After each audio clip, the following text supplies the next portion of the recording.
This is an Irish independent podcast. Welcome, Bits and Bobs, coming at you on this Friday, ahead of your weekend. Will Slattery in studio. Will, hello. Hi, Joe. And the Sunday Independent sports editor, John Greene, with us. Hey, John. Hi, Joe. I know it's a busy day for you. Thanks for giving us some time. No problem. So, the weekend will have varying things of interest. Ireland-Senegal this evening, Leinster-Munster hurling finals across Saturday and Sunday, French Open finals at Roland Garros, Leinster, who Ian Madigan says have lost their buzz, URC semi-final at the Aviva Stadium on Saturday, Portugal-Spain in the Nations League. That's kind of the gist of it. We might touch later on Nations League last night, Spain against France, which was kind of an amazing game. You had a hell of a trivia question. Sow the seed and give us the answer later. That's always a good thing to do. Yeah. In the Champions League final last week, we were watching it here in the office, and one of the lads in the office, he's a really good kind of soccer trivia guy, Ben, posed the question that Mbappe, he thought, became the third player to join the reigning European champions, and for the club that he had left to then go and win it. His question was, who are the other two? I've been thinking about this non-stop since you mentioned that 10 minutes ago. You guys were talking, I have no idea what you said in the 10 minutes since then. Yeah. So I'm going to let it marinate in the back of my mind, so I'll still be present for Bits and Bobs, don't worry, Joe. Did you come up with anything? I have a couple of candidates, but I just haven't teased them out fully. I don't think they're right. Kevin Keegan was one. He went to Hamburg and he left, and then Hamburg won it, and he left Liverpool, but I don't think I need the... Is that it? No, it's not Keegan, I know, but that's kind of where my train of thought is. You can't give an answer and say, no, but I knew it wasn't him. Is it Champions League or European Champions Cup? League. Champions League. Oh, yes. just Champions League? Champions League. That's it. I narrowed it down. I wasted way too much time in the 50s. Raymond Copa going from Stade Reims to Real Madrid. There's like lots of different things I'm trying to... You know, you're going way overthinking this. And sorry, is it you leave for the defending champions? Yeah. And then the team you have left become the champions. Yeah. So that's what happened to Mbappe this year.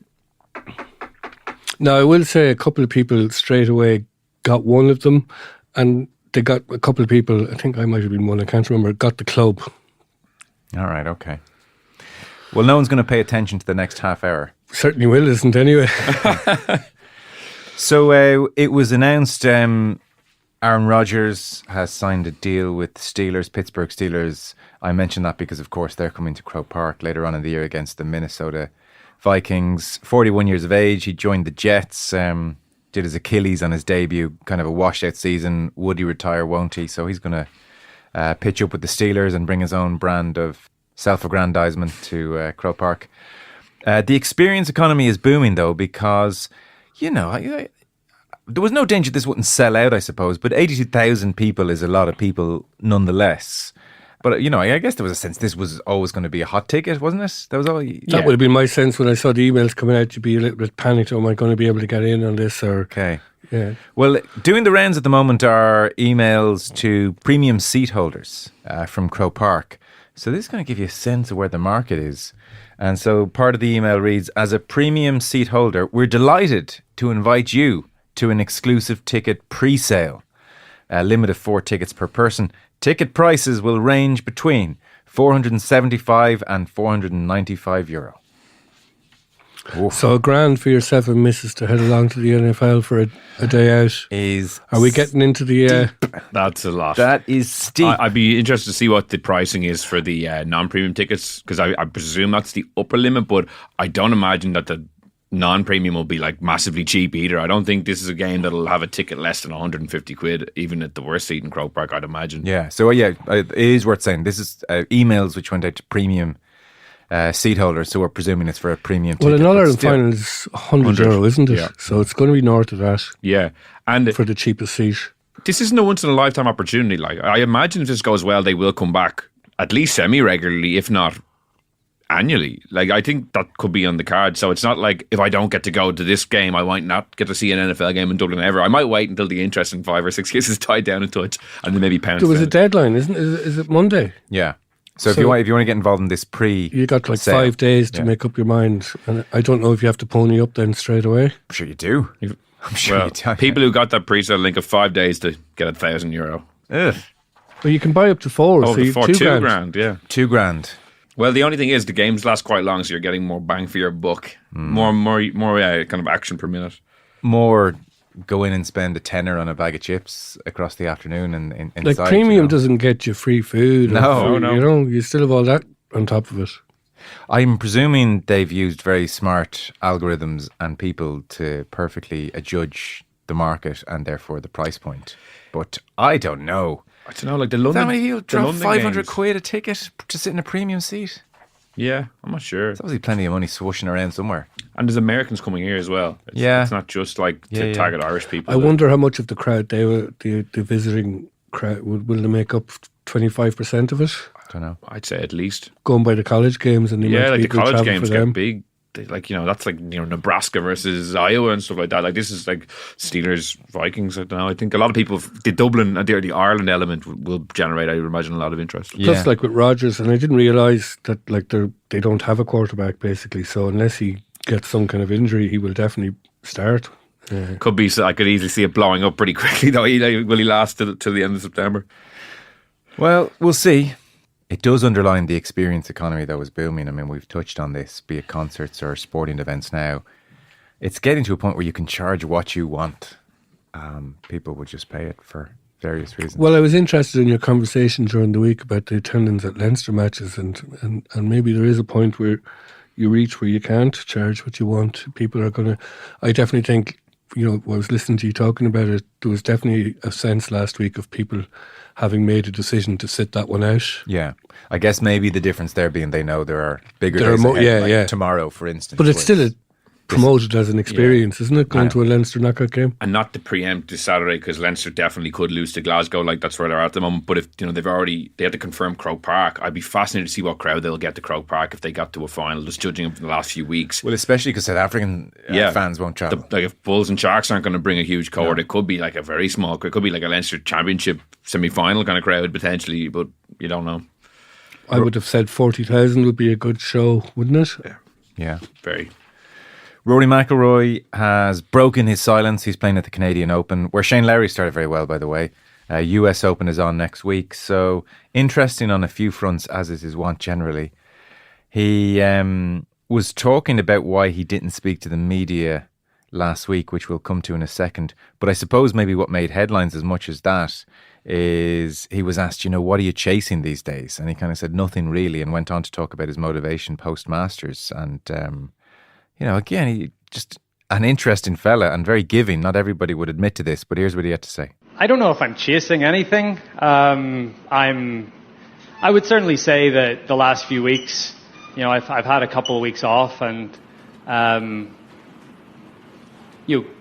going and grinding on the range for 3 or 4 hours every day is, maybe a little tougher than it used to be. Just, you have this event in your life that you've worked towards, and it happens.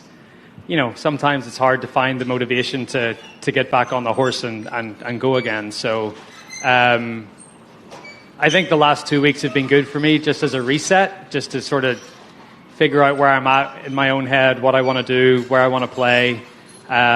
Reset some goals. I thought it was a good time to reset some goals. I've had a pretty good first half of the season, and I want to have a good second half of the season now too. When I first came across this story, I saw the headlines and they were very worrying. And then for the first 30 seconds of that 50-second clip, it was very worrying. But he just saves it at the death with, and I've had a reset, and I really do want to have a good second part of the season, because initially I thought, he's done.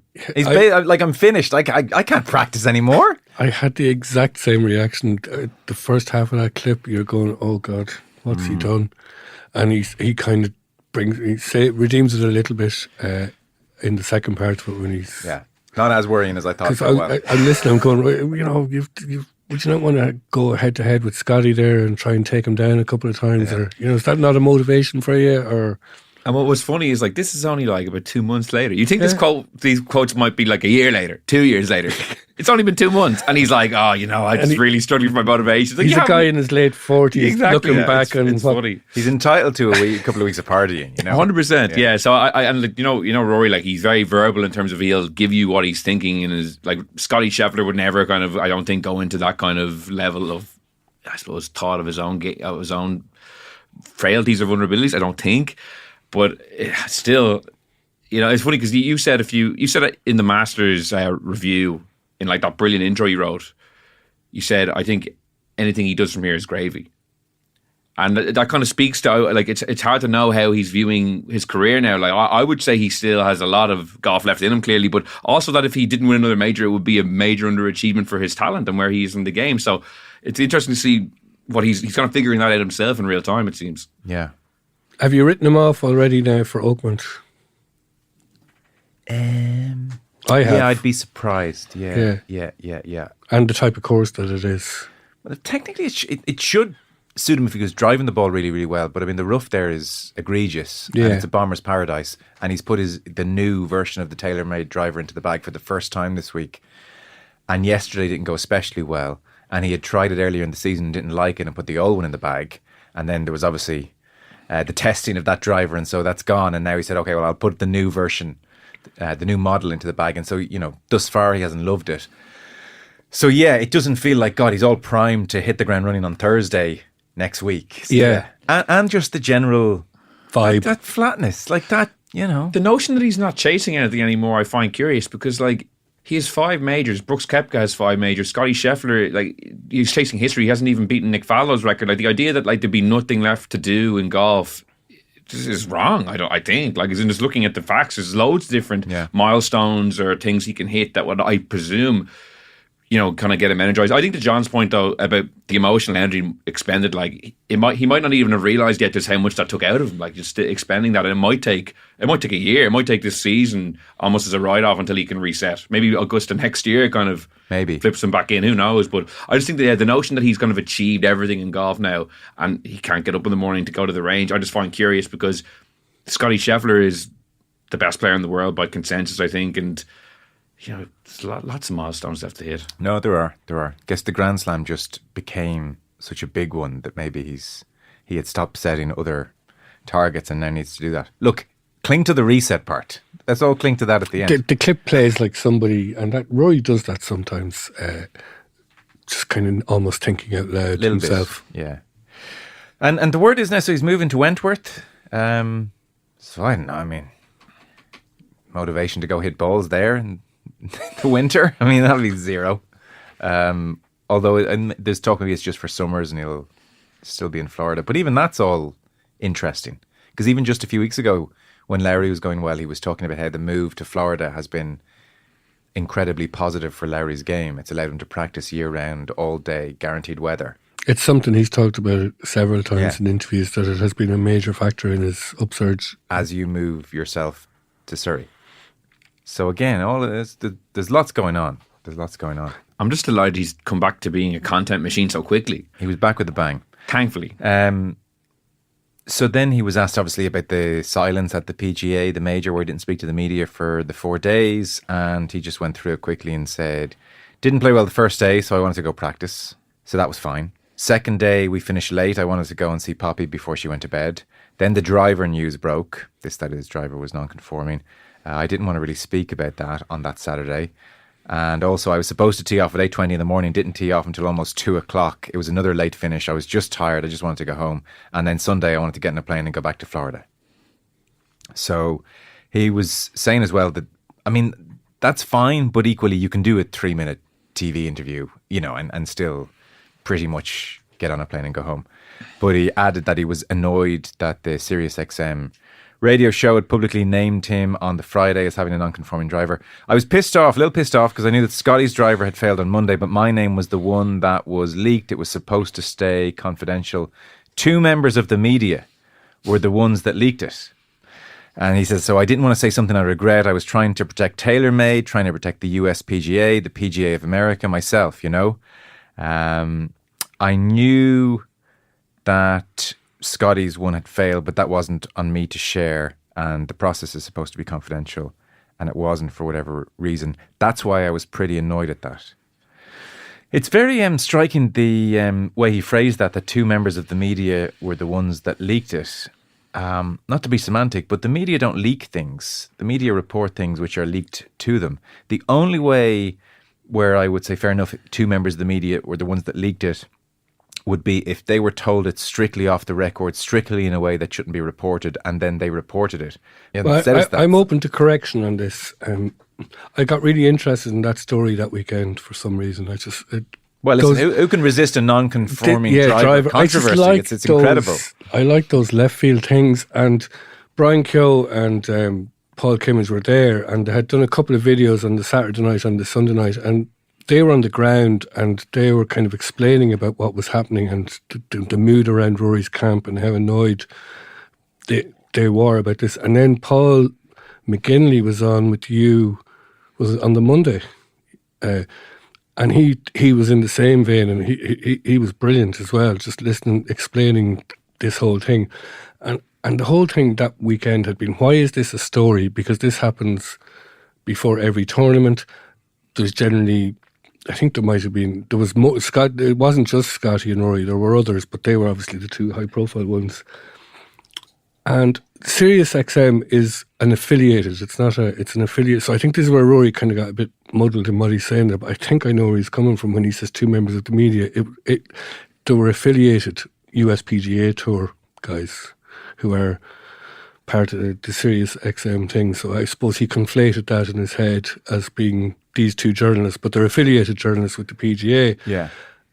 And I think what really annoyed him was that he knew that they knew that Scotty had also failed, but they had chosen just to report his driver. Yeah. I have a feeling with Rory there, that's what happened. As in, why did they say it about me and not Scotty? Yeah, I don't have an answer to that, but certainly... and why is it news?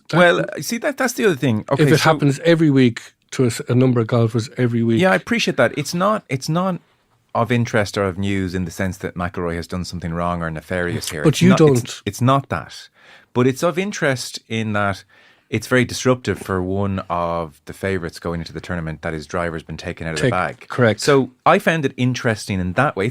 It's interesting to know. It's interesting to know, geez, Scotty won and his driver was taken off the week of the match. So it's of interest to the public, not in a this person has done something wrong, this person is up to no good. It's interesting in that, geez, if you're disruptive build-up to McIlroy. I wouldn't have known. So I think that's of interest. Can I make just one point? If you're a casual observer of golf, which I am more so than you, okay? And if I hear for the first time a story during a major that Rory McIlroy had his driver taken off him because it was a non-conforming driver, I'm immediately thinking something that is not the case, but I'm immediately thinking that in some way he had tried to cheat or he had tried to...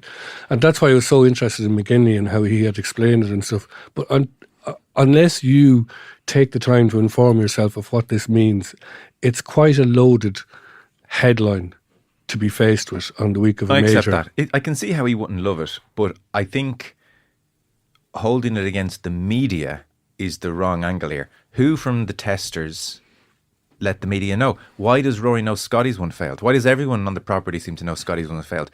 There are people doing leaking there, and then there are media who are deciding, well, I'm reporting it, but they're not the initial source. Whoever tested leaked it, or someone involved in the testing leaked it, or someone at TaylorMade leaked it. Yeah. Put it this way, if a footballer is stung in some salacious story in The Sun, they don't do a press conference and say, I can't believe The Sun leaked that information. Yeah. It was your teammate or your agent or your friend or someone at the club. And that's what I'm saying. In you know? his mind, I think he might conflate that particular outlet as being part of the tour rather than being part of the media. Fair, I don't fully understand that affiliation. Like, is it you're in house and you just have to do everything we want, and therefore it was really strange that they reported it? Or what's the phrase for it? Embedded? Or I don't know either. Or did they have a fair degree of independence? Because Lucas Glover was on Sirius XFM just last week and made the point that as far as he knows, and he said this on Sirius XM, he said that quite a lot of the players carry two drivers in the bag, and when the testers come around, they give them the driver that they don't mind losing, as in not their real driver. It's like a dummy driver for testing. And he said this on like the official Sirius XFM platform. So I'm sure the PGA Tour didn't love that either. So maybe there is a degree of like, we're affiliated and there's a relationship and you're part of the family, but you have independence within that to do what you want. Maybe it probably that's flits in and out of. I mean, I don't know. Otherwise, it's a waste of time. I know when they tweeted it, somebody whose name I can't remember responded to the tweet at the time saying, "Why is this news? This happens every week." So, Yeah. What he then said, though, was very interesting, and it's sort of about that relationship that golfers have with the media, in that they're not mandated to speak to the media. He did not say this in as threatening a way as it reads. Actually, it reads in such a threatening way. To be fair to him, it wasn't meant that way, but it was a statement of fact, I suppose. He said, look, if we all wanted to, we could all bypass you guys. Journalists shifting uncomfortably in the seat. We could go on social media and we could talk about it around and do it our own way. We understand that's not ideal for you guys. And, there is a bigger dynamic at play here. And I talk to you guys and I talk to the media a lot. But I think there should be an understanding that this is a two-way street. And that last line also struck me as interesting, a two-way street. Like, I don't know what he means by that. He means don't write negative stories about me, or don't. Do you think? Not doesn't any negative story. Like, obviously, if he misses up out of Pinehurst, I don't think he expects people to be like, yeah, good job, Rory. But like something like that, which is allegedly a leak or something like that. I think that's what he's driving at. We don't help ourselves sometimes in our profession. Elements of our profession don't help ourselves. I think that's what he means. I was looking it up. So at Pebble last year, he gave his press conference, pre-tournament press conference, and then afterwards outside Pebble, he gave an impromptu further 45-minute press conference, the subject of which was about PGA Tour players needing to be more accessible to the media, and maybe it should be mandatory for them to do a certain amount. So I think he has an understanding of the role of media. And I don't know if he means to be as threatening as that sounds there. Yeah, I don't think he did, but then the words are the words. Like, for instance, on the PGA Tour, I think until 2017, 18 territory, if you failed a drugs test for recreational drugs and you received a ban, so you cocaine, you're banned for a month. That was never publicised. No, it was never publicised by the PGA Tour because they're a player's body. So I'm curious there, in McIlroy's view, if John Greene gets the story, golfer busted for cocaine and is currently serving a 2-month ban, is not in fact injured, as has been tweeted out. In McIlroy's view then, is it a two-way street that you don't publish that story? I can't speak for him. I don't think so. I think he's thinking still about this thing that happens every week and that multiple people get done every week for not having. And his name was thrown into the fire. I don't think I certainly don't think he's stupid enough to think that if somebody gets done for cocaine and is that's part of the two-way street. But I don't know. I'm only surmising. I don't know what you think. No, I think you're probably right. I don't think he would be that demanding of the media relationship. He's been very, like all his career, he's been an extremely open interviewee. He's been amazing for the media. Like, he's been so given with his time, so interesting. And we've been lucky in the Sunday Independent. We've had some really, really great interviews with him over the years. Yeah. This particular driver one, though, to your point, like, I do like watching majors.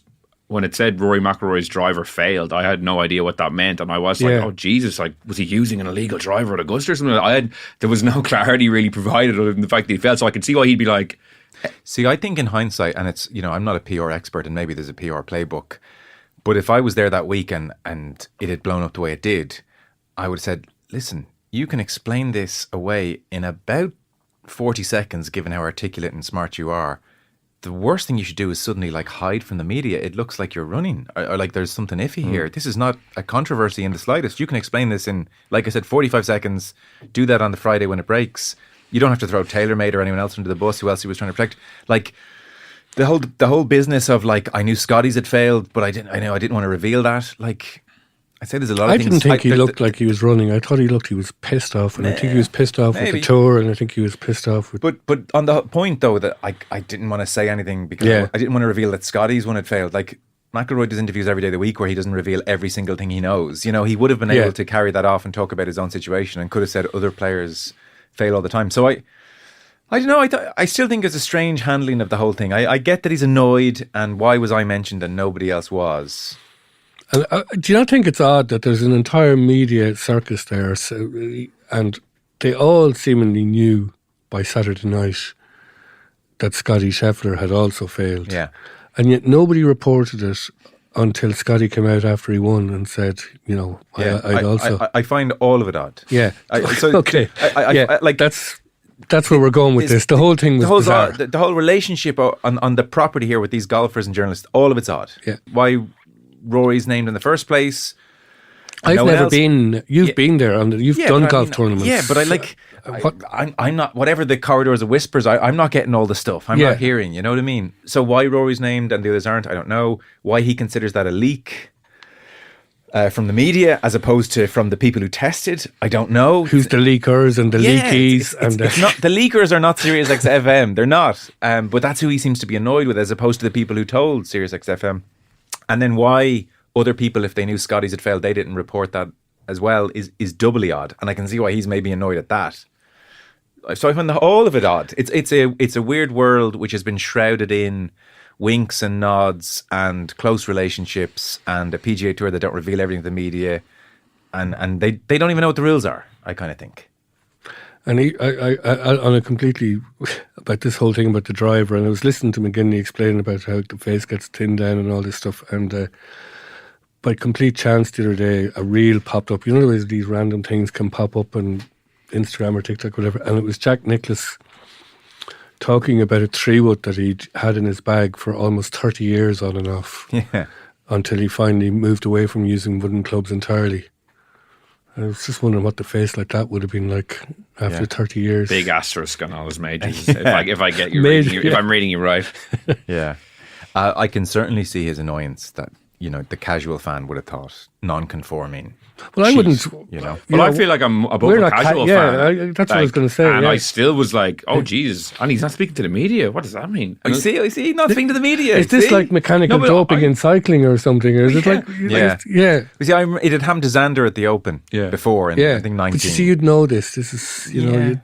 I do not know following Xander Schauffele news, no? Not non-conforming drivers on the Sheffield news. Yeah. Well, look, I guess, we'll see how he pitches up US Open next week.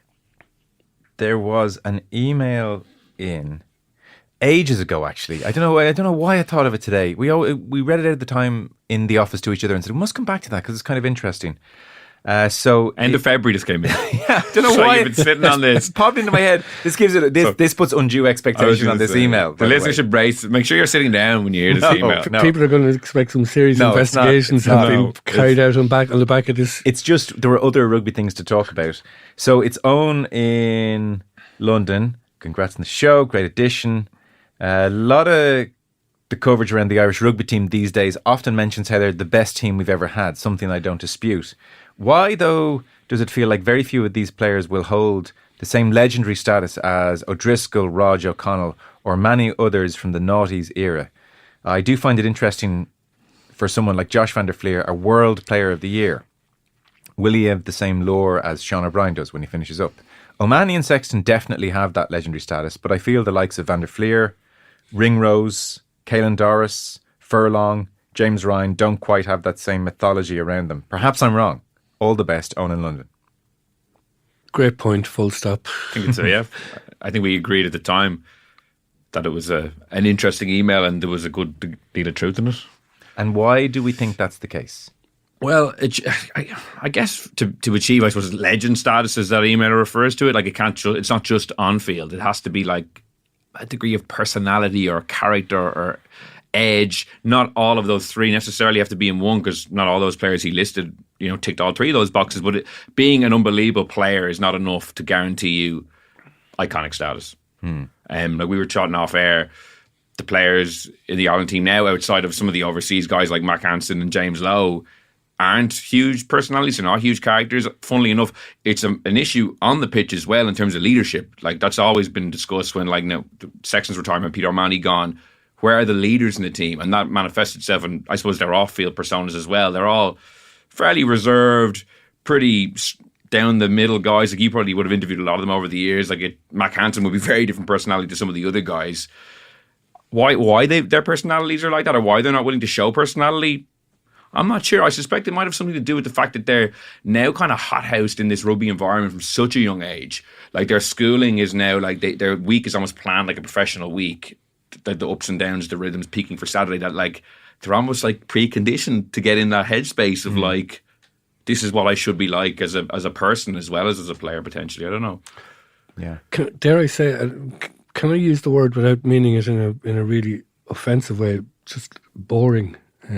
Well, I'm not sure you can use No, it in terms of without it being offensive. No, I don't mean it to be offensive. It's boring in the sense of they just as he described it, they have a job to do. They spend a week doing that job. At the end of the week, they do the game. Next week comes, they start again. They don't venture outside of that environment, out of that world. They've been, as he said, hothoused in that environment from school days, really. That it's not, and it's occasionally you will get a character that comes through who's just a little bit separate to that, or who's a little bit, like we all knew with Sexton and that kind of spikiness and that kind of, and he feels that more connected. Intelligence. He feels more connected to he's the last vestiges of the O'Driscoll, O'Connell, Raj generation, as opposed to part of this current one. I feel a lot of people, he's of that persuasion, so he's not even an exception in this generation. I feel this generation are different. Like, it was great last week, even though I don't want to resurrect it, even though I didn't enjoy it as a spectacle, what happened, but it was great in the penalty shootout in South Africa for Murray and Crowley to show that kind of character that they showed in the moment, in the heat of the moment, and to be, you'd feel that maybe 10 years ago with all these people, that, with the O'Driscolls, and that there might have been a bit of a pile-on there, people coming running out and kind of making this. And it was good to see that spikiness in character, and maybe that's something we just don't get to see anymore. It's funny you mentioned Jack Crowley, though. You saw him effing and blind that Sharks physio. Like, during the Six Nations, I had the opportunity to chat to him on this podcast, or maybe on the Left Wing feed, and he didn't give anything. Like, am I the best interview in the world? Maybe not. That's not what I'm saying. Like, obviously, could I have done more to get a great interview? Potentially. But from the word go, it was literally like not a single answer of substance. And like, I guess I am criticising him. I don't mean to criticise him, because we saw the personality on the pitch at the weekend. Yeah. He was spiky, he was niggly, he was Sexton-esque. But Johnny Sexton in an interview would give stuff away, whereas that Crowley one, like, a lot of people came up to me afterwards and was like, "Oh, Jesus, like, he didn't give anything away there." Like, it was a tough to try to get anything out of him. And I'm sure other, you might have had experiences before with other players. Like, there's just kind of a reticence to give anything. Like, I asked him a question about Ronan O'Gara, just, you're playing, it was before the La Rochelle game, just kind of a soft Ronan O'Gara question. It doesn't matter who the other coach is in the sideline, we're just process focused this weekend. You're kind of like, okay, guess that's how it's going to be. So can I withdraw the word boring and use and apologise for using it, and say that there's something cautious about them? Professional. There's something Emotional. If that's what professional is. I think it's what they think professionalism is and what it should be, And like, there's also less fun. Like, so O'Gara brought this kind of unvarnished, tortured passion, gritty, and it'd say things like, people think the Premiership's better than here, but we're as good as them. These there's at least half a dozen, if not far more, standout interviews in his time. O'Connell, it's not like every time O'Connell was interviewed, it was incredible. It was thoughtful, but like emotive on the pitch. Emotive person. Same with McIlroy's emotive on the golf course. Why he's charismatic. And someone like O'Driscoll's almost like, it's like, by comparison with now, the Wild West in terms of the blonde hair, on the circuit, gloves, girlfriends, gloves, drinking like Powerade every 2 seconds in that interview famously with Michael Lester where they're taking the mick, or like doing the tomatoes line as a dare in a press conference the week of an English match, which in a way you might look back at and say, God, that's all a bit silly. Even he might say, God, I wasn't really a full professional in the way I should have been, but it was interesting and it was a little bit colourful. And it's not to be critical of the current guys. I think they're just very dedicated. They're focused on the task at hand. And the net result of that is you could probably, in so much as the public would perceive them, it's not the reality, but in so much as the public would perceive them, you could probably think of the likes of Josh van der Fleer, Caelan Doris, who was the Irish captain, Gary Ringrose, Hugo Keenan, Jordan Larmour, and I don't think the public would be able to distinguish between their personalities. It's the same process-driven answer Jack Crowley gave you. It's very of a piece, and they've all gone to the same. They've gone to tackle school. They've gone to the same media school, finishing school. And of course, there are exceptions. Like Tyg Furlong's a character, and he got that rural thing, and he doesn't do much media, but he's brilliant. They can't live their lives either in the open, and that's an issue. Yeah. You know, those other guys, the kind of the last generation, they could live reasonably normal lives. They could go for a pint, or they could go for everything these guys do now is a video and somebody. No, I get that stuff. Yeah. It must be really hard to not just be able to go out for a couple of pints or whatever, or a meal, and not have it on Instagram or TikTok in an hour later. And we also, when we were chatting about this email, you know, we were saying, well, is it a thing of like South Dublin kind of, that kind of thing? We're like, no, but Sexton and O'Driscoll, you know, one went to Blackrock, one went to St. Mary. So it's not like exclusively that, guys who go through that kind of schooling system in Dublin are producing personalities like this. It's not uniformly that. Like Caelan Darcy is from Mayo. Like I know he went to Blackrock, but like they're not all the same person. No. But they don't all have the same backstory. I mean, and there's a bigger geographical spread now than ever in terms of where rugby players. Yeah, I'm leaning towards that they're in this kind of mindset from such a young age that they think this is professional. That they think this is what is the best. They're also a product of what life in the spotlight is like now, and how they see that you have to be on your guard all the time, that people are out to get you for whatever reason. Yeah. Thank you, Owen in London. We got to it 4 months later. Before we run out of time, Arise Sir David Beckham is happening, by the way. Rare a man has so courted and so stage managed his procession to being a knight, and he's got it. He's got it. Queued for 13 hours to pay tribute to the Queen, of course. Oh, I'm shocked the cameras have spotted this. I'm horrified. Has it been officially confirmed yet? No, but the BBC are now reporting. But Johnny Wilkinson was stung by the same thing. It was all unofficial, and he tweeted, "I'm honoured, I'm delighted," and then the list came out, and his name wasn't on it. So until the ink is dry, I didn't know that. That was hilarious. Yeah, it was a funny tweet. Poor Johnny. This has been an ongoing saga, because he got the OB in 2003, and then there were the leaked emails when he had once again, somewhere in the mid-teens, been passed up for. There was a tax avoidance thing. He was in prime pole position to get one about 10 years ago, and that tax avoidance thing, of which I had missed that at all. That he'd been cleared of that in the end. And then Football Leaks got hold of his emails to his PR advisor, and they said, now the Beckham camp came out and said, listen, these have been doctored. So in his emails when he was passed over, and then he was saying, I expected nothing less. Who decides in the honours? It's a disgrace, to be honest, and if I was American I would have got something like this 10 years ago. It's pissed me off, those old unappreciative C's. And Catherine Jenkins had got an OB. For what? Singing at the rugby and going to see the troops. That was a great line, in fairness. And then he said something about Catherine Jenkins that I can't repeat on air. Oh God. Yeah. So, you know, So that's the real David Beckham, we think. There's a bit of that in him. Yeah.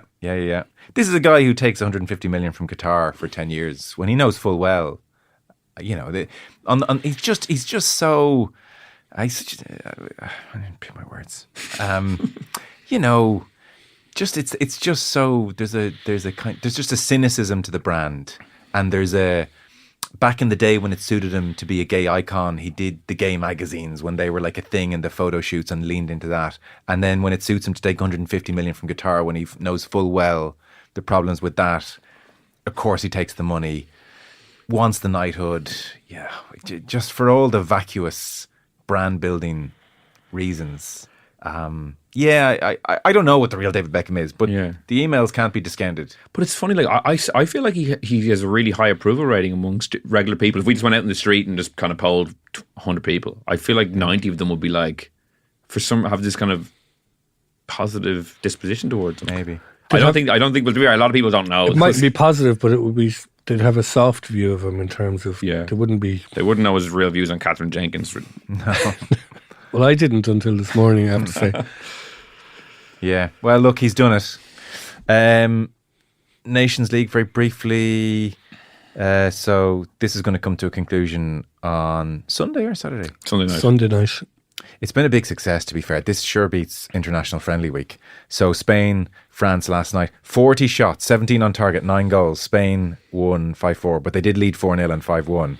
France weirdly had more shots than Spain in both halves and more efforts on target. Didier Deschamps said, I'm not here to point fingers, but I have a back four who are used to normally working together, he said, looking at his back four from last night. And I didn't see this. but you were raving about it. Fun game. As good as those kind of little stats you read out would indicate, it was absolutely bananas. And like the fact, I think everyone's interest was piqued when the French team came out and Doué and Dembele were both in it, because there was a sense that all the PSG guys might get the week off or that game off because they have the Club World Cup next weekend as well. Yeah. But he pressed them straight back into action. Doué was a little subdued, but Dembele, Understandable. Yeah.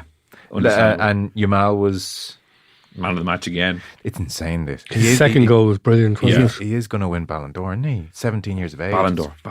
It's frightening. Absolutely frightening. And there's the hilarious juxtaposition on Sunday night in the final of a 23-year age gap between the two front men. Yeah. Ronaldo and Yamal. Yeah. Bananas. I didn't see Portugal-Germany either. I was talking to Damon Delaney, and the extent to which Ronaldo, statuesque out there, was frustrating him is hard to overstate. I couldn't believe. I said it to you before earlier that I saw the first half, didn't see the second half, and then couldn't believe that he'd scored the winner until I'd seen it, because where he scored it from was pretty much where he'd stood for the whole first half. Sometimes it takes a great player not to move when everyone else is moving. It's like a cone up. You put a cone up front, and you play around the cone. But this reached almost, I thought, like I thought he was crescendo at the last minute. Yeah, I thought that was all dealt with. We're now in the post. This doesn't work. Yeah. This has failed as an experiment. So now it's like let's take even less mobility and more years. I kind of had missed get into the World Cup. that they hadn't changed their manager or their striker from that disastrous. There's a few whispers that the Portuguese FA quite happy for their very commercially attractive star man to continue playing for the national team. Could be worth tens of millions per year. Okay. Now, would Martinez work under those conditions? I don't know. He would. Absolutely. He strikes me as someone who absolutely would. You know what I looked at the other day? He's actually failed upwards. So Wigan wins the FA Cup but gets relegated, goes to Everton. Peters out at the end of the Everton reign. Yeah. Belgium. Yeah. Last World Cup of Belgium was a disaster. They don't get out of the group. Portugal. Yeah. One of the greatest teams in the world. I'd say he interviews very well. Yeah, it doesn't surprise me to listen to him, but I'm like, he's literally failed upwards every step of the ladder. Does a really good PowerPoint presentation. I'd say it is good. So that's on Sunday. You wanted to give like a very brief Stanley Cup. This is hockey we're talking about, everyone. Stanley Cup elevator pitch. Yeah. Florida against Edmonton. Yeah. Which is now like a Donald Trump v Canada kind of proxy. I don't know if that's seeped into it just yet. It's a rematch of last year's Stanley Cup finals, but I wanted to mention it for one reason, which is it's one of the stranger stats in sport that a Canadian team has not won the Stanley Cup in 32 years, despite the fact that ice hockey is synonymous with Canada. So they've lost, I think, in 5 Game 7s in the 32 years since. And basically, Edmonton are 1-0 up. The second game is tonight. They have the best player in ice hockey in Conor McDavid. It's the team Wayne Gretzky played from the 80s when he won 4 out of 5 years. But Canada have been waiting a long time for Stanley Cup glory, and be interested to see if they can get it over the next week or so. It's a funny thing, your sport. Isn't it much like a religion where you're born dictates what sport you're going to watch? Ice hockey will never penetrate my life. Although there's sort of ice hockey coming to Dublin, isn't there? Did you see that a while back? Yeah. The new facility. And Belfast. Popular in Belfast. Belfast. There's a new rink coming, isn't there, in South County Dublin? Yeah. But imagine being like ice hockey mad every day, ice hocky, and you've been waiting 32 years for a Canadian team. Yeah. And they have a quarter of the teams in the league are in Canada, and they haven't won it in over 30 years. That's strange. Yeah. Which 3 players left the team for the Champions League champions, and then the team they left? Well, we know one. Won the Champions League. Kylian Mbappe. Yeah. Was he any good, by the way? He won the penalty. He had a lot of shots, couldn't score. Okay. Kind of similar to how the Real Madrid season petered out for him in the Champions League level anyway. And he's starting to be unfulfilled potential. Yeah, well, I suppose the genesis of the question, he left a team that was poor last year and they won the Champions League, and joined a team that was good last year and they didn't. So yeah. Give us a reasonable clue. What era are we talking about here? I know it's Champions League, but that's now 30 years. We're talking in the noughties. In the noughties. Now, I'm going to make sure that so this is on Ben in the office. Seedorf. And I've huge faith Clarence in Ben. Seedorf. Hopped around. From where to where? Clarence Seedorf. Anyway, it's not Seedorf. No. I was just wondering where you were going with it in terms of Milan, Madrid, all that kind of stuff, Position? I don't know. One of them is a striker. I'm stumped. God, it's the night. You're actually going to be. It's going to be one of them. I would have liked to have thought about it off air rather than.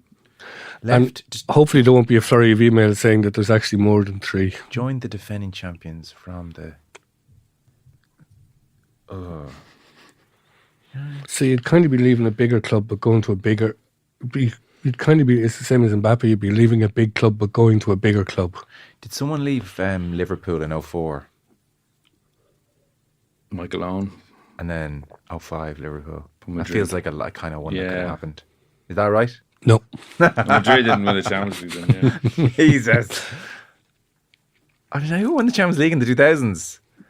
There's a Juventus, Milan 03. Yeah. 04 was Porto. 05 was Liverpool, 6 Barca, 7 Milan again, 6 8 Barca. United, 9 Barca. I don't know. Who would have joined Barca? I feel like there's someone in that Inter Milan team in 2010. Yeah. Oh, I'm getting a finger point. Eto'o. No. Schneider. No. Go on, I won't get that. Lucio. Ibrahimovic Oh, yeah, I actually saw And- it. I saw it. and Maxwell both left. Maxwell. Would not have got Maxwell. Wouldn't have both left Inter Milan to join Barcelona. After Barcelona So won the it's 2009. Double whammy. I think Mbappe is the most memorable example. Yeah. Yeah, Maxwell can rest easy. Don't think people will remember Who could him. forget Maxwell? But in the lexicon of cracking questions, that's a good question. No, that's good. And kudos to anyone who got that email in. Let us know if you did. And good insight to people as to what happens on a sports desk during a big sporting event. That is a lot of what happens, yeah. If you've any fun trivia questions that you would like me to read out to the 2 bits and bobsers at the start of a podcast and then give the answer at the end, Indosport Podcast at independent.ie can be a fun new segment within a segment. I think you've just invited a plague on your that's house. all right, though. We'll get them all out. Come here, just 4 months later. before we go, very briefly, because I meant to ask you this. The last time you were in, it's been a while, the new rules were kind of being unfurled across league, and we were hopeful or I think I'd actually gone to watch the. I was either had just been or was going to watch the games in Croker, the trial games. Yeah. So it's now, I think, unqualified success. Yeah, or I think close to unqualified. I've been at a lot of games this year. Right. Just as it happens, I was at a good few league and championship games. I haven't been at one for a while now. I've been at a lot of underage games. I've seen it in action in underage. There's little things I change, but in the main, I absolutely love the solo and go. I think it is one of the great. I absolutely love it. And the other thing that I really noticed, particularly being up close on a sideline at underage games, is the complete change in the tone around the referees. Nobody bothers with them anymore. Okay, there's stuff coming from the crowds and stuff, but there's nothing coming off. There's nothing coming from the line anymore, which is absolutely brilliant. Like this was that's not just a change, that's an entire culture shift. Isn't it amazing how quickly it was done? Yeah. But I love the solo and go. I like the 2-pointer. I don't like the 2-point free. Still not sure about the goalkeeper thing. I still think we're trying to figure that out. But like, to have a football championship that we're all absolutely engaged with. Yeah, it's great. And kind of, it's a hurling weekend this weekend, and it's kind of like, wow, yeah, but next week it's back. There's 8 football matches next weekend for us to look forward to again. Yeah. You know? Yeah, it's incredible. With apologies to the Taunton Cup this weekend. For sure. No, it's incredible. Like everyone you meet's just in love with Gaelic football at the moment. Amazing. We have our game back. Yeah. I mean, Pat Spillan's column, It's the first time that phrase "we have our game back" Yeah, is yeah. real. You know, I don't know what it's usually about, but it's Pat Spillan's so column appropriate. at the weekend coming, which I've read. Obviously, it's the most enthusiastic I've seen him. A love letter to Gaelic a love letter to Gaelic football, and Pat does enthusiasm quite well. Yeah. Anyway, but he is just loving it. We'll have to knight Jim Gavin. I mean, that's the only solution. I don't know if Dublin fans would agree. Has it been part of their undoing? I think they're in trouble either way, weren't they? Yeah. Although maybe Cluxton's kickouts, have been. And it's funny, that Undercut. first night back in Croke Park all those months ago, was in October. He had an absolute mare in goals. His kickouts were an absolute nightmare. So like it was, And it was kind of, I was asking people, and I said, well, look, Yeah. do you know, he wasn't kicking it out to Brian Fenton, he was kicking it out to somebody from Laois or Westmeath or something. And I was like, I don't know. And he has struggled, hasn't he? Yeah, really striking. Fellas, that is us done on this Friday. John Greene, thank you very much. Will You're Slattery, welcome. I will talk to you next week. Cheers. Thanks, Joe.